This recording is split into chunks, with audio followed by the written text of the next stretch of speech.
est un ensemble d'actions à entreprendre afin de répondre à un besoin défini dans un délai fixé, un début et une fin.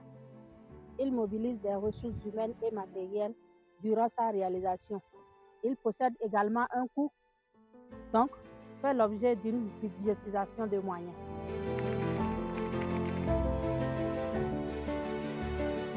Le projet a plusieurs caractéristiques. Parmi ces caractéristiques, il y en a qui sont principales. La première caractéristique est un objectif précis, spécifié sous forme de caractéristiques formalisant le besoin d'un client identifié. La deuxième caractéristique est une limite dans le temps. Il a un début et une fin marqués par l'atteinte de l'objectif. La troisième caractéristique est une singularité. Le projet n'est jamais la reproduction identique de ce qui existe déjà. Il doit avoir quelque chose de nouveau. La quatrième caractéristique d'un projet est une micro-organisation. C'est l'ensemble de personnes rassemblées temporairement pour réaliser l'ensemble des activités nécessaires à l'atteinte de l'objectif avec le budget prédéterminé à respecter.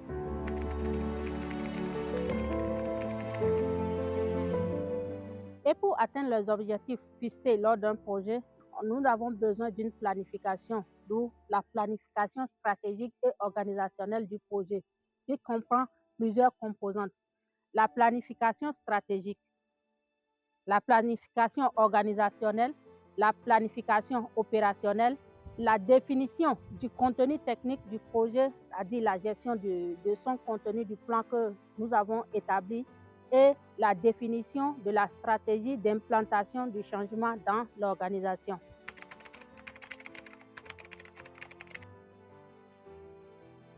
Pour atteindre les objectifs qu'on s'est fixés lors de la rédaction de son projet, le manager ou le chef projet a plusieurs qualités.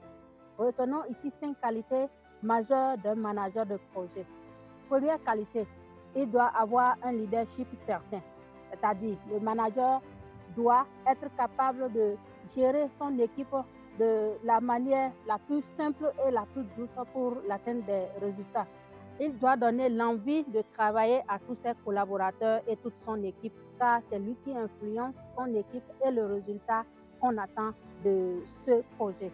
Le manager de projet doit rester positif, quelle que soit la situation dans laquelle il se trouve, que ce soit une situation de joie ou une situation de tristesse, il doit apprendre à être positif devant les difficultés, encourager son équipe à ne pas baisser les bras parce qu'ils ont un objectif à atteindre. La troisième qualité du manager est d'aimer communiquer. La communication, elle est très fondamentale dans la gestion de projet. Il doit apprendre à communiquer et surtout savoir lequel des moyens de communication il peut utiliser pour faire passer son message. Il faut que le manager favorise la communication interne. La quatrième qualité d'un manager de projet est la bienveillance. Il doit être bienveillant. Il doit se fixer des objectifs, se soucier de l'évolution et non jamais penser au négatif. Même s'il a des craintes, il doit toujours se dire ça va aller et être prévisible à toute situation. Il doit également apprendre à être attentif à chaque membre de son équipe. Et la dernière qualité de manager, c'est de savoir réagir.